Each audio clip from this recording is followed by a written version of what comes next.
All right, Apple is aiming at improving its Apple TV once again, and joining us to discuss some moves that are happening behind the scenes is Renee Ritchie from iMore, and of course, TWiT's Mac Break Weekly. How's it going, Renee? Really good, Jason. How are you doing? I'm doing fantastic. It's great to get you back on. Really appreciate you taking the time today. So first, tell us a little bit about Apple's new hires. Timothy D. Twerdahl. Is the D necessary? Because that D was everywhere. And second, how has his experience led to him being at Apple?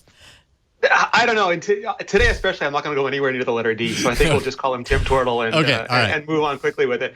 But so he has a really good background when it comes to just this sort of stuff. He was at Netflix prior to this. He was at Roku prior to this. Most recently, he was heading up Amazon's Fire TV service.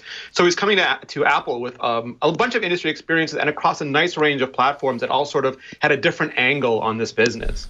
So, how would you characterize kind of the progress of Apple TV leading up to this hire? Where does it stand right now? I know Apple kind of gave it a refresh not too long ago. Has that been a success, or has there been room for improvement where that's concerned?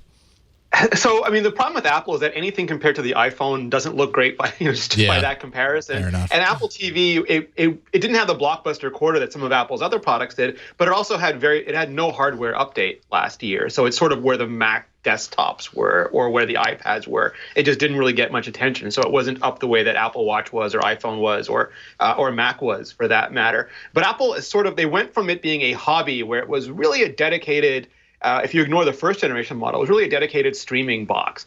And now they've gotten apps on it. So as of 2 years ago, you can now have this tvOS based on iOS, and there's an app store and an SDK, and developers can make almost any app they want to and deploy it the same way they do for iPhone or for iPad.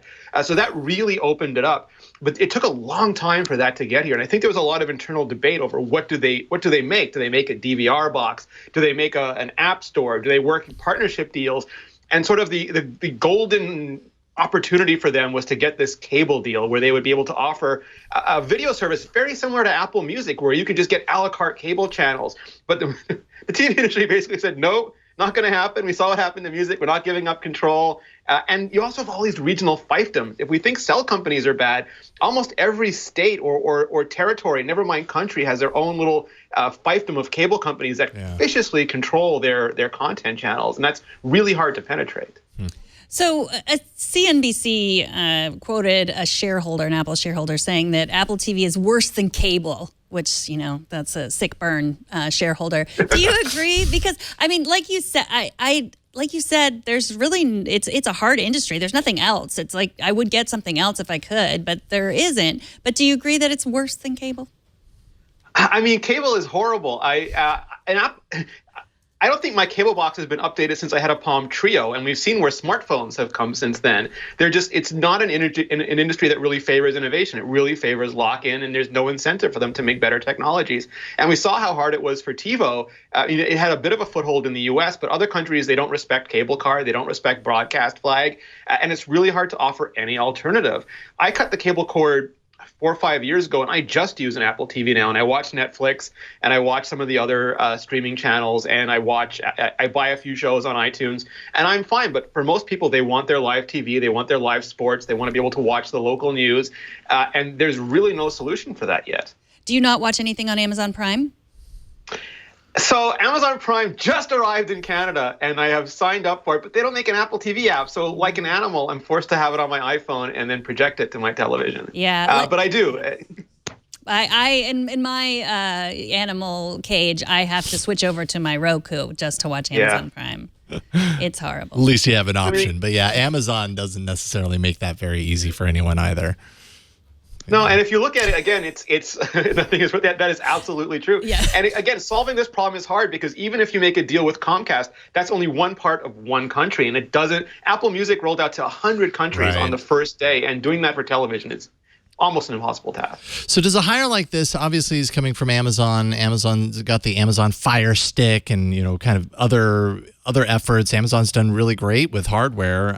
Some would say in a very surprising turn of events. Amazon's got a pretty strong showing in hardware in a few ways, and Fire TV, Fire Stick, that's one of them.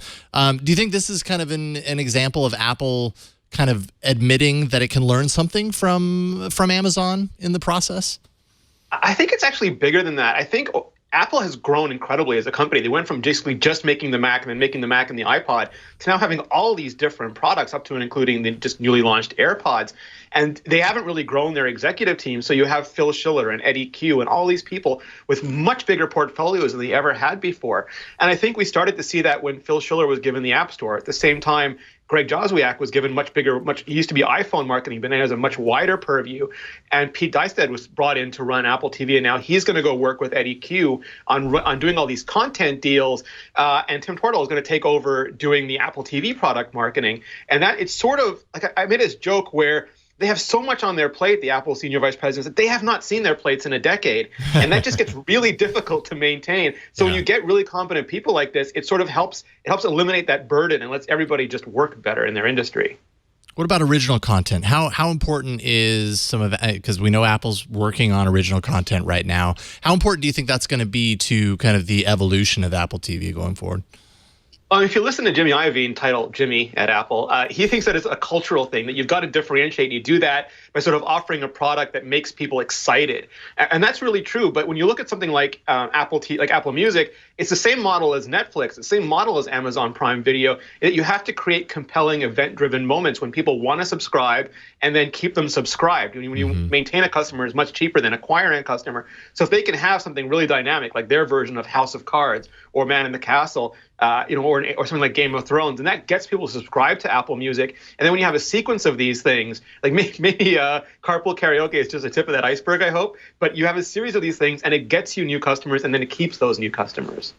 Yeah, and we're seeing a lot of really great content coming from these companies right now, and I have to imagine Apple, with all of its resources, will be right up there as in terms of quality.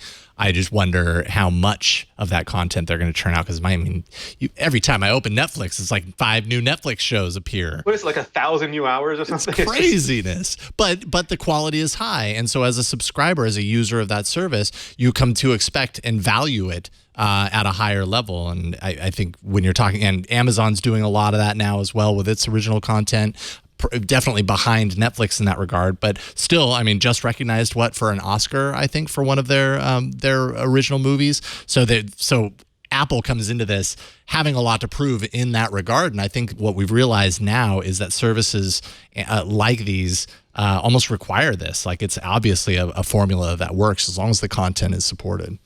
Yeah, and their advantage, and it's an advantage that Netflix managed to overcome. There's some companies that just have so much revenue that they can add things like Apple Music, or they can add things like streaming video, and it doesn't have to affect their bottom line. If you only we've seen those other music companies, the margins are so razor thin that if anything goes wrong, they're at risk of bankruptcy, or they're at risk of going out of business. And that's why I think you see companies like Google and companies like Amazon and companies like Apple getting into this, because even if they just break even, they make so much money in their other businesses that it's not hard for them. And kudos to Netflix for being able to make a self-sustaining business of just streaming these days. Yeah.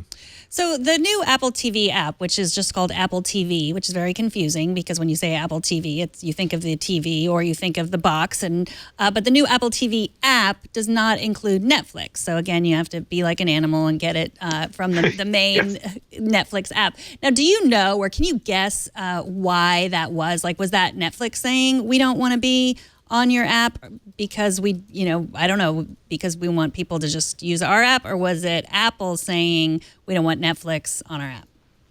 No, there's layers of this. So, for example, people just say, I'm going to go to iTunes and get that song, or I'm going to go to Apple Music, or I'm going to go to Spotify and get that song, and the branding in the company disappears. No one thinks Warner Music, and no one thinks, of the different, like Sony Music. They just don't think of those things anymore. And that, I think, is part of what scares the video companies so much, that if they become part of the service, right now they're very happy. I've got to go to Ultraviolet to get this, and I've got to go to Crave or to whatever service, Hulu, to get this or that program, or to Netflix. It's a Netflix original, and I don't think they want to have their brand subsumed where you just go to TV.app and there's everything you want. So Netflix is very cognizant of, they want to be the masters of their own destiny. And then at the extreme, Amazon won't even make an app for Apple TV yet because they don't want to give Apple part of their subscriber revenue, which Apple does in their rev share agreement. So you have the entire spectrum of really want to be part of something bigger than myself because I benefit from your marketing and your user base, to I'll have an app, but I won't be part of your app, to I'm just not going anywhere near your product. Yeah, fascinating.